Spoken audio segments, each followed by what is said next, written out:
నాకనుమానము లేకయే నీకై పడి ఏడ్చునట్లు నీ పాదంబుల్ తాకించిన నా శిరమున లోకము గీకమ్ము నాకు లోకువగాదా, లోకము గీకమ్ము నాకు లోకువగాదా.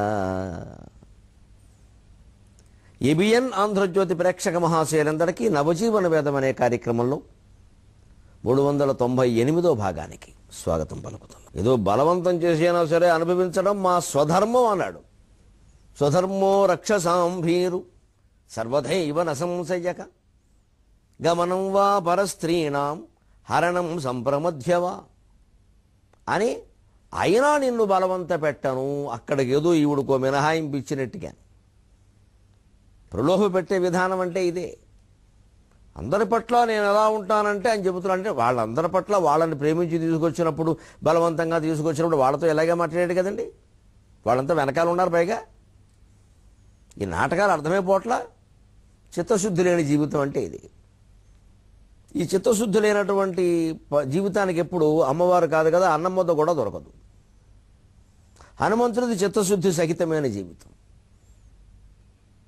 ఆయన తప్పించాడు అమ్మవారి దర్శనం కోసం. అందుకని ఆయనకు దొరుకుతుంది. ఈయనకి ఎందుకు దొరుకుతుంది? మనమేనా నేర్చుకోవలసింది అది.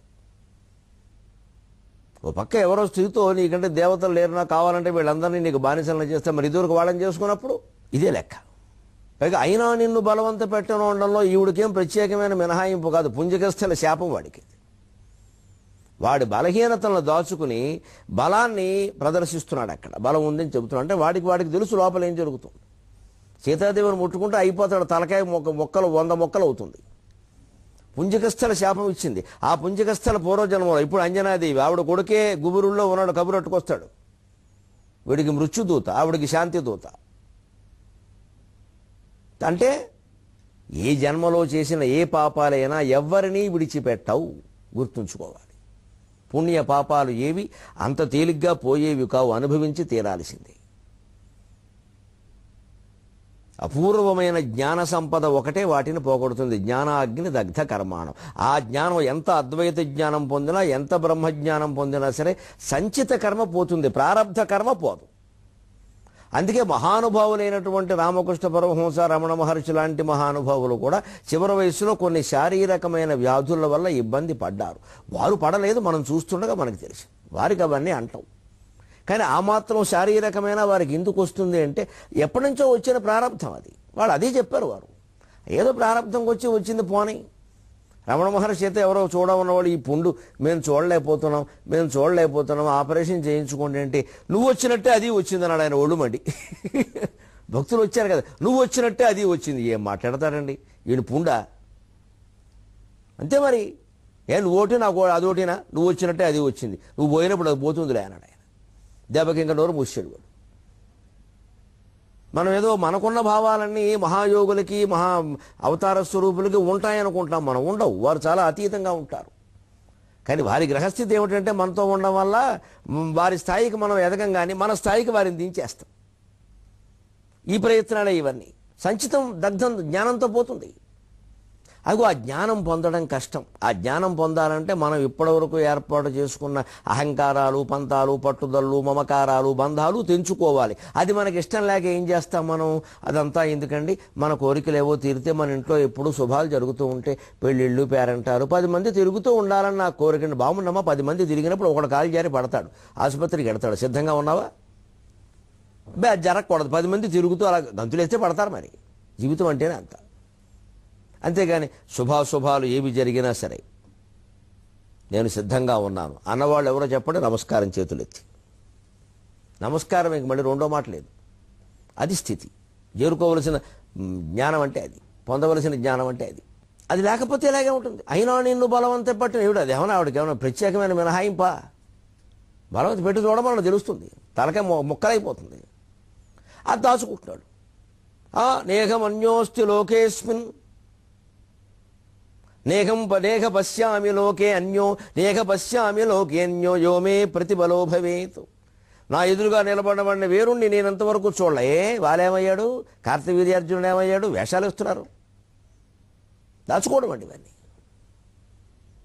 ఇప్పుడు అది చాలక ఇంకా ఏమిటి అంతటితో సరిపెట్టుకున్నాను, అసలు ఇంకా నిన్ను మించిన వాళ్ళకి అక్కడి నుంచి సౌందర్యాలు పోగొట్టాం.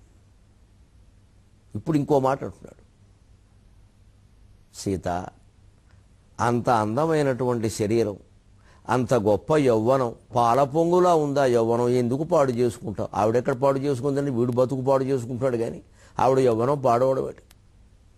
మా ఎప్పటి ప్రేమ కథ వ్యాయతి, అమ్మవారు చెప్పింది ఆవిడ యవ్వనం ఎలా ఉండేదో, రాముడితో ఎలా ఉండేదో. మా ఎప్పటి ప్రేమ కథ వ్యాయతి శలయేళ్ళులెరుగు అద్రులెరుంగును, నా ఇప్పటి దుఃఖ కథ వ్యాయతి ఈ అబ్ధి ఎరుగు ఆకాశమెరుగు చెప్పింది హనుమంతుడితో. మేము అప్పుడు ఎంత అనురాగంతో 13 ఏళ్ల పాటు అరణ్యం అంతా తిరిగామో. శలయేళ్ళులెరుగు అద్రులెరుంగు, ఆ శలయేళ్ళకి తెలుసు, ఆ కొండలకి తెలుసు. కొండల్లో కోనల్లో శలయేళ్ల దగ్గర సీతారాములు చిన్నపిల్లల్లా ఆడుకున్నారండి. వాల్మీకి రామాయణం చదివినా తెలుస్తుంది, విశ్వనాథ రామాయణం చదివితే అరణ్యకాండ ఇంకా అద్భుతంగా ఉంటుంది. ఎన్ని రకాల సరసాలు వర్ణిస్తాడో ఆయన మహానుభావుడు. అంత ఆనందంగా గడిపారు. ఈయనవుడు ఇవాళ వచ్చి యదతీతం పునర్నైతి శ్రోత శీఘ్రమపామివ అన్నాడు వెంటనే. అబ్బాయి నీకు తెలుసో తెలియదో సీత, అమ్మాయి మాకు తెలియదు పాపం, చదువుకోలేదు, వీడు ఒక్కడే ఇంగ్లీష్ మీడియం చదివాడు ఇక్కడ. యదతీతం పునర్నైతి, యవ్వనం వెళ్ళిపోతే మళ్ళీ తిరిగి రాదు. మనలో చాలామందికి ఇప్పుడు భావన ఇదే. ఇందుకే మనం తరచు బ్యూటీ క్లినిక్కి గడుతూ ఉంటాం, దాన్ని తిరిగి తెచ్చుకోవడానికి. రాదని తెలుసుండు కూడా. అప్పుడే ముసలాళ్ళలా కనిపించేస్తున్నా, కనిపిస్తే ఏమిటైందో ఓసారి ఆలోచించండి దయచేసి. నమస్కారం పెట్టి కోరుతూ ఒకసారి ఆలోచించండి సరదాగా. నే ముసలిదాన్ని, నే ముసలివాడిని అనుకుంటే నష్టం ఏమిటి మనకి? వాళ్ళు మనని గౌరవించడం మానేస్తారు. అలా ముసలితనాన్ని బట్టి యవ్వనాన్ని బట్టి గౌరవించేవాళ్ళు ఎప్పుడూ గౌరవించరు. ఆ గౌరవం మనకు అక్కర్లేదు. మనం ఏ స్థితిలో ఉన్నా గౌరవించే వాళ్ళే మనకు కావాలి. వాళ్ళు గౌరవించడం కోసం యవ్వనాన్ని బట్టి గౌరవిస్తారు, రకరకాల వ్యధ వేషాలు వేస్తారు, వెకిలి వేషాలు వేస్తారు. అది పెద్ద విషయమా? అంటే కృత్రిమ గౌరవాన్ని కోరుకుంటున్నాం మనం. ఇలా ఆలోచిస్తే దాని మీద చింతపోతుందండి. బ్యూటీ క్లినిక్కి వెళ్ళాం. మా ఇంటి చుట్టూ బ్యూటీ క్లినిక్లు పెరిగే సైనిక్పురంలో చూస్తున్నాను నేను. బ్యూటీ పెరగలేదు. అప్పుడప్పుడు వచ్చి వీధిలోకి వచ్చి చూస్తున్నాను, అన్నీ దేభ్యం మోహాలే. పైగా ఈ రంగులు పూసి పూసి ఇంకాస్త పోసిపోయి. మరి ఇంకా బ్యూటీ గుడులు బాగా పెరిగాయి, నీతి పెరగట్లేదు. బ్యూటీ క్లినిక్లు బాగా పెరిగాయి, అందం పెరగల. దేనికి పని లేక. క్షౌరశాలలు బాగా ఉన్నాయి, జుట్టు పెరుగుతూనే ఉంది నాకు తప్ప. అన్నీ ఆశ్చర్యంగానే ఉంటాయి నాకు. అన్నీ పెరుగుతున్నాయి, పెరగాల్సినవి పెరగట్లేదు. గుడులు బాగా పెరిగాయా, నీతి ధర్మం పెరగట్లేదా? అవినీతి పెరుగుతోందా? బ్యూటీ క్లినిక్లు బాగా పెరిగాయా, అందం ఎక్కడా కనపడడం లేదా? క్షౌరశాలలు బాగా పెరిగాయా, జుట్టు బాగా పెరుగుతోందా? ఏమిటి విచిత్రం? అదంతే లోకం. ఎందుకు పెరగడం? అప్పుడు అలా ఆలోచిస్తే మనం జీవితంలో సహజంగా ఎలా ఉన్నామో అలాగే ఉంటాం. ఎవడేమనుకుంటే మనకే. అప్పుడు మనకి మనమే కృత్రిమంగా కనపడకుండా హాయిగా ఉంటాం. మనసు చిత్తశుద్ధి అంటే అదే, ఆరోగ్యం బాగుంటుంది. కానీ లేకపోతే ఇటువంటి మాటకి పడిపోతాం. అమ్మవారు కాబట్టి పడలేదు, మనం అమ్మవారు కాదుగా, మనం బొమ్మవారు అయ్యే. మనకి ఎవరైనా అందాన్ని పొగిడేవాళ్ళు ఉంటే చాలు, మెలికి తిరిగిపోవడమే. ఇంకా అప్పుడే ఎదురువాడు వేసేస్తాడు కన్నం, అంతే. దొంగతనం మొదలెట్టినట్టే. ఇంకా యదతీతం పునర్నైతి శ్రోత శీఘ్రం అపామివ. శ్రోత శీఘ్రం, అపాం శ్రోత. శ్రోత అంటే ఇక్కడ వినే శ్రోత కాదు. శ్రోత శ్రోతసి శ్రోతాంసి అని ప్రవాహం. అపాం శ్రోత, నీటి ప్రవాహం వెళ్ళిపోయింది అంటే మళ్ళీ రాదు కదా వెనక్కి. నీటి ప్రవాహం అలా ముందుకెళ్ళిపోతుంది, కానీ ఎదురుతోని వెనక్కి వస్తుంది. ఏదో సముద్రం దగ్గర బ్యాక్ వాటర్స్ అని కొన్ని వస్తాయి, కానీ అన్ని చోట్ల రావు కదా. అది కూడా సరైన జలం కాదు. అందుకని వెళ్ళిపోయిన జలం గత జలం అయింది, మళ్ళీ వెనక్కి రానట్టే. యవ్వనం వెళ్ళిపోయిందంటే మళ్ళీ రాదుగా. నిజమే, రాదు అనుకుందాం. వాదన ప్రకారం రావణాసురుడు పార్టీ తరఫున వాదిద్దాం కాసేపు. నిజమే. అయితే ఏం చేయాలి? అక్రమంగా భోగాలు అనుభవించాలా? ఎన్ని అనుభవిస్తే అంటే యవ్వనం చివరి క్షణంలో డాక్టర్ గారు వచ్చి నీకు సుఖరోగాలన్నీ పట్టుకున్నా ఇక చచ్చిపోతావు అనే వరకు తిరుగుతూనే ఉంటామా? అప్పుడు ఎక్కడ తిరగాలి? ఆసుపత్రుల చుట్టూనే కదా. మన దగ్గర ఇప్పుడు కనుక వెర్రి వేషాలు వేయకుండా ఉంటే ఆ సుఖరోగాలన్నీ రావు కదా. ఇది ఆలోచన. జీవితాన్ని బాగు చేసుకోవడమేనా, చెడగొట్టుకోవడమేనా మన చేతుల్లోనే ఉందమ్మా. ఇటువంటి గ్రంథాల నుంచి ఎంత నేర్చుకోవచ్చు, ఎంత ఆలోచించవచ్చు, ఎంత బాగు చేసుకోవచ్చు. సరిగ్గా రావణాసురుడు మాటల్లాగే వినపడుతూ ఉంటాయి మనకి పబ్బుల్లో, క్లబ్బుల్లో. యదతీతం పునర్నైతి శ్రోత శీఘ్రం అపామివ అంటే ఏమిటో తెలుసా? నిన్న తిరిగి రాదు రాదు, రేపు మనకు లేదు లేదు, నేడే అంటాడు. ఓ గ్లాసు పైకెత్తాడు. ఇదే మాట. చిత్రం ఏమిటో తెలుసా? నిన్న తిరిగి రాదు రాదు, రేపు మనకు లేదు లేదు. ఇవి శాస్త్రాల్లో చెప్పారండి. సూక్తి ముక్తావళి శుభ్రంగా. గతే లోకేన కర్తవ్యో భవిష్యం నైవ చింతయేత్, వర్తమానేషు కార్యేషు వర్తంతే హి విచక్షణాక. గతే లోకేన కర్తవ్యక, నిన్న తిరిగి రాదు రాదు, భవిష్యం నైవ చింతయేత్, రేపు మనకు లేదు లేదు. సరిగ్గా అవే మాటలు విడదుంపదగా. ఇప్పుడు సంస్కృతం ఎప్పుడు చదివారు? ఈ పబ్బు గ్యాంగు క్లబ్ గ్యాంగు. మాటలు ఒక్కటే, మాటల వెనకాల భావాలు వేరు. అందుకే ఎప్పుడు ప్రదేశం ముఖ్యం కాదు, ఉద్దేశం ముఖ్యం. నువ్వెంత నైమిషారణ్యంలో కూర్చుని భాగవతం చదువుతున్నా సరే నీ మనస్సు ఎక్కడుందనేదే ముఖ్యం. నైమిషారణ్యం వల్ల పుణ్యం వస్తుందో లేదో నేను చెప్పలేను, మనస్సు వల్ల పుణ్యం వస్తుంది. ఇంట్లో కూర్చుని చదివినా చాలు. అక్కడికి వెళ్ళినా మన మనసు మామూలుగానే ఉంటే ఇంకెందుకు? అంచేత ప్రాంతాలకు ప్రాధాన్యం ఇవ్వకండి, స్వాంతానికి ప్రాధాన్యం ఇవ్వండి. అది ముఖ్యం. మాటలు ఒకటేనండి. గతిలోకేన కర్తవ్యక, నిన్న తిరిగి రాదు రాదు, రేపు మనకు లేదు లేదు, భవిష్యం నైవ చింతయేత్, వర్తమానేషు కార్యేషు వర్తంతే హి విచక్షణాగా. అదే అదే ఇవాళ వినపడుతుంది. కానీ దాని భావం ఏమిటి? వైరాగ్యంలో. ఊరికే గడిచిన విషయాల గురించి ఆలోచించి పొరపాటు చేసుకోవద్దు. అలాగే రేపు ఏం జరుగుతుందో ఇంకా తెలియదు కానీ దాని గురించి ఆలోచించుకో. ఇవాళ నీ చేతిలో ఉంది. ఇవాళ హాయిగా చేయవలసిన పని ఏదో చేయి, కర్తవ్యం. మిగిలింది రామ్ రామ్ రామ్ రామ్ స్మర్తవ్యం. ఈ చెప్పడంలో ఉద్దేశం ఇది. నీ కర్తవ్యం ఏదో నువ్వు చేయి, మిగిలిందంతా హనుమంతుడిలాగా స్మర్తవ్యం స్మర్తవ్యం కర్తవ్యం. ఈ రెండే పనులు హనుమంతుడు చేశాడు. వాళ్ళు పాడే పాటకు అర్థం ఏమిటి?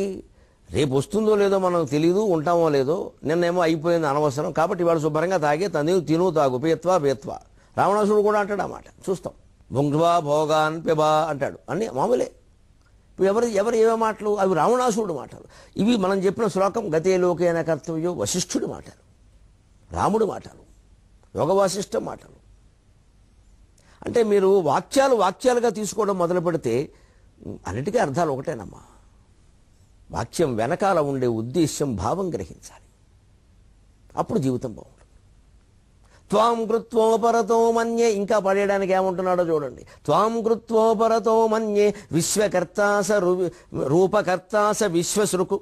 త్వాం కృత్వోపరతో మన్యే రూపకర్తాస విశ్వశృకు. నహి రూపోపమాత్వన్య తవాస్తి శుభదర్శనే, నహి రూపోపమాత్వన్య తవాస్తి శుభదర్శనే. సీత, విశ్వశృక్, ఈ విశ్వాన్నంతటినీ సృష్టించినటువంటి బ్రహ్మదేవుడు, రూపకర్త, ఈ రూపాలన్నీ సృష్టించినటువంటి బ్రహ్మదేవుడు. త్వాం కృత్వా, నిన్ను సృష్టించి, ఉపరతః మన్యే, ఇంకా ఆపేశాడు సృష్టిని నేను అనుకుంటున్నా. ఎంత డబ్బా మాటలండి, ఎంత డబ్బా మాటలండి. ఇదే మాట ద్రౌపదితో సైంధవుడు అన్నాడు, ఇదే మాట ద్రౌపదితో కీచకుడు అన్నాడు, ఇదే మాట దమయంతితో కిరాతుడు అన్నాడు. వీడు దుంపదగా. అసలు లోకంలో కామించిన ఆడదానతో ఈ మాటలనే కాముకుడు ఎవడన్నా ఉన్నాడా? ఇప్పుడు బ్రహ్మగారిని అడగాలి, నువ్వు ఎవరితో సృష్టి ఆపేసావు అని అడగడానికి పెడితే నీతోనే ఆపేద్దాం అనుకుంటున్నాడు ఆయన చికాకెత్తిపోయి. ఇవి మనం కల్పించుకునే మాటలు ఇవన్నీ. ఈ ఆడదాన్ని పడేయడం కోసం వీడు మాట్లాడే మాటలు.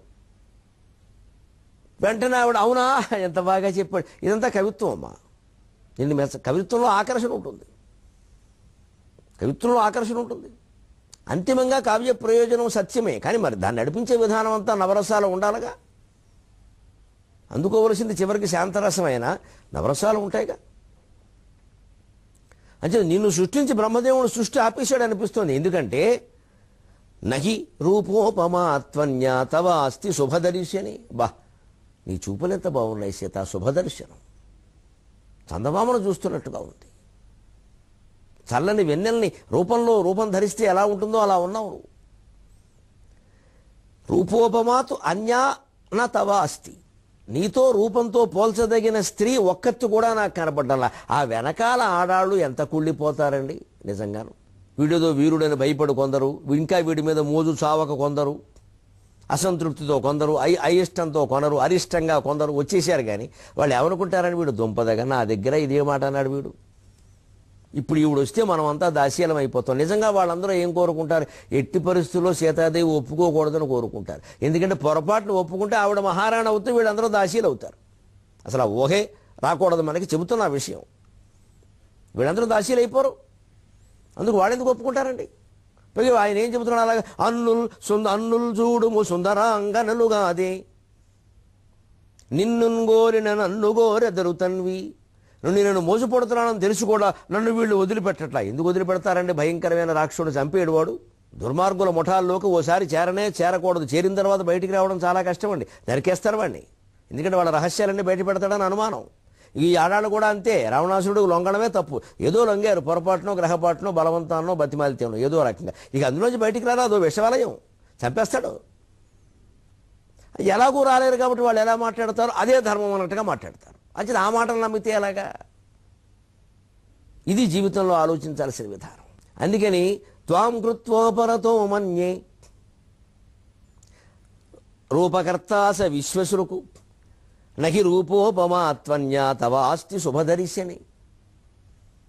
శుభదర్శిని, ఇక నీతో రూపంతో నీతో సమానంగా పోల్చదగిన వాడు నాకెవరూ కనపడటం లేదు ఇక్కడ అసలు అని మమ అగ్రమహిషీ భవ అన్నాడు. అంతేకాదు వీళ్ళందరూ చూస్తుండగానే ఎంత కుళ్ళిపోతారని వాళ్ళు.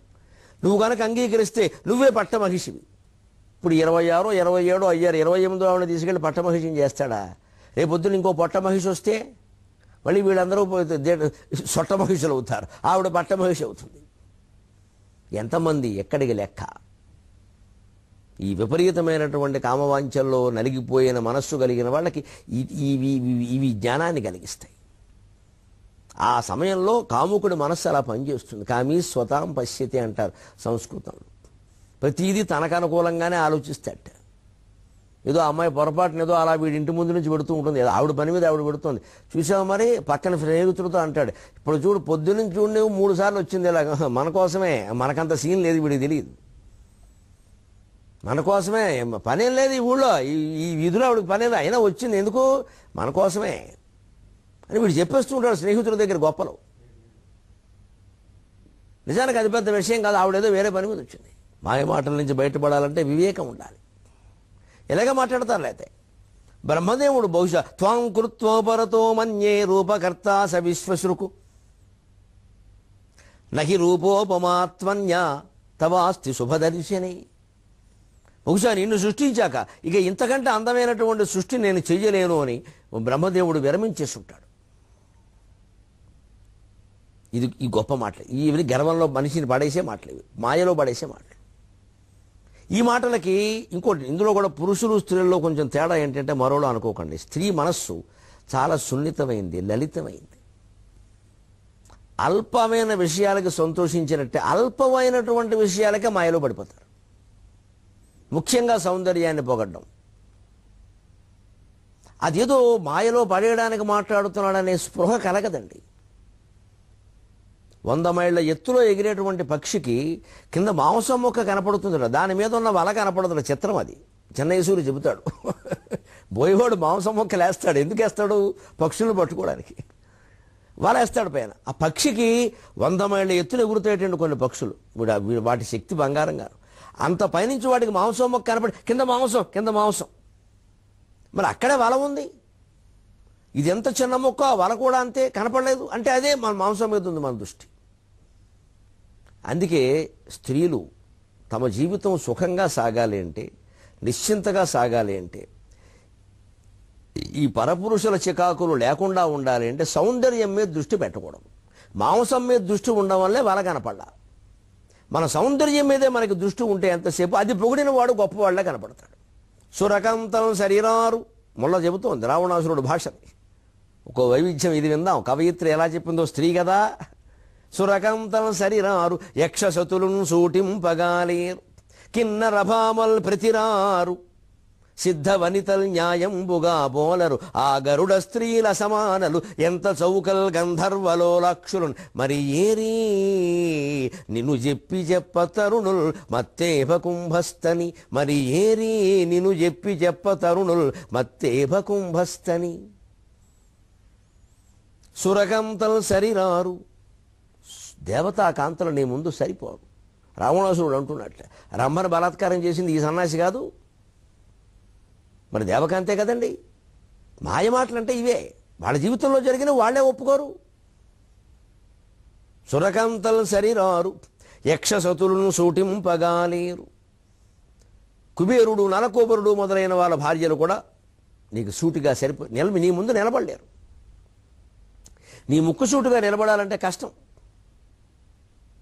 కిన్నెర భామల్ ప్రతిరారు. కిన్నెరులు ఏదో అందమైన వాళ్ళు, కిన్నెరులు వీణ వాయిస్తారు. అసలు వీణనే కిన్నెర అంటారు కానీ సరిపోరు, లాభం లేదు. సిద్ధ వనితల్ న్యాయంబుగా పోలరు. సిద్ధస్త్రీలు కూడా సరిపోరు, సాధ్య స్త్రీలు సరిపోరు, విద్యాధర స్త్రీలు సరిపోరు. పద్యం సరిపోదు ముందు, అందుకే నా ఆరే చెప్పింది ఆవిడ. పద్యం సరిపోదు, వాళ్ళు చాలామంది ఉన్నారు. సాక్షులు ఉన్నారు, పద్యము చాలది ఇంకా అని. లేకపోతే సాధ్యులు, కిన్నెరులు, కింపురుషులు ఎంతమంది ఉన్నారు. ఆ గరుడ స్త్రీలు అసమానలు. గరుడ లోకంలో ఉండే కాంతలు అసమానలు. పక్షి ముక్కేసుకుని వాళ్ళేం బాగుంటారు. ఎంత చౌకల్ గంధర్వలోలాక్షులు. వరూధిని మొదలైన విద్యాధర కాంతలు, గంధర్వ కాంతలు కూడా చాలా చౌక. మరి ఏరి నిన్ను చెప్ప తరుణులు మత్తేభ కుంభస్తని.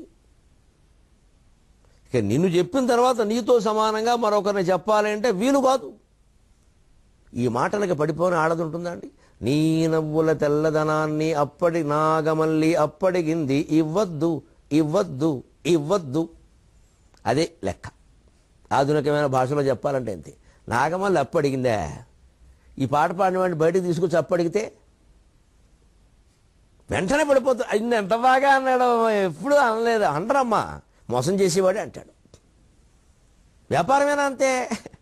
మీరు ఫీజు కట్టక్కర్లేదు, డిపాజిట్ ఇచ్చేయండి, మీరు 10 ఏళ్ల తర్వాత పట్టుకెళ్ళండి, శూన్యం అయిపోయింది. ఇంకా ఒక రకంగా చెప్పాలంటే అందులో కొంత లాభపడ్డారు తల్లిదండ్రులు కూడా. నేను మొహమాటం లేకుండా చెబుతున్నాను. అవును నిజమే, ₹1,00,000 డిపాజిట్, 10 ఏళ్ళు చదువుకున్నారుగా, ఏడాదికి 10,000 ఫీజు కట్టామనుకుంటే అయిపోయాయి. కానీ మనకి ఎలా ఉంటుందంటే మనలో కూడానండి, వాళ్ళని ఎవరినో అనక్కల్లా, మనలో కూడా తల్లిదండ్రుల్లో కూడా అసలు డబ్బు ఫీజు కట్టక్కర్లేదండి ఎలా పడిపోతారండి. అంటే మనలో కూడా ఉంది కొంత. అసలు మనం కట్టకుండా ఎవరైనా చదువు చెప్తే బాగుంది. చెప్తారు ఎవరన్నా? సాధ్యమేనా? ఇప్పుడు నడపలేకగా అవుతున్నాయి అవన్నీ. కొన్ని మంచి ఆలోచనలు ఉన్నవాళ్ళు కూడా ఏదో పెట్టినా తర్వాత రకరకాలుగా క్యాష్ మేనేజ్మెంట్ తెలియదు. కుప్పలు తెప్పలుగా వచ్చి పడిపోతుంటే ఏదో చేసేస్తారు. ఎక్కడో ఏవో కొనేస్తారు, రియల్ ఎస్టేట్లు అవి షేర్లో పెట్టేస్తాడు. అవి ఒక్కసారి సెన్సెక్స్ 1625 బయట పడిపోయింది, అంతే వీడు పడిపోయాడు. ఇంకా మనం పడిపోయి పడుతుంది. కానీ వీడు చెప్పే మాటలు ఎలా ఉంటాయి, ఇంతకంటే గొప్పగా ఇంకెవరు చెప్పలేదు. సగం 50% ఆఫర్ అనగానే వెళ్ళిపోతారు. అది 90 50% ఆఫర్ అంటే 50% ఉంటుంది. కట్టుకున్నా కూడా చీర, మిగిలిన 50% ఉండదు, గాలికి పోతుంది. వాడు ఏమన్నా మన మేనత్త కొడుక 50% ఇవ్వడానికి? ఒక చీర కొంటే ఒక చీర ఫ్రీ అంటే 2 చీరలు కలిపి ఒక చీరలో వేస్తాడనే జ్ఞానం ఉండదా? నాకు అర్థం కాదు. ఒక 1000 మంది పోగవుతారు అక్కడ, పైగా చదువుకున్న వాళ్ళు. ఇక విచిత్రంగా ఉంటుందండి ఇది.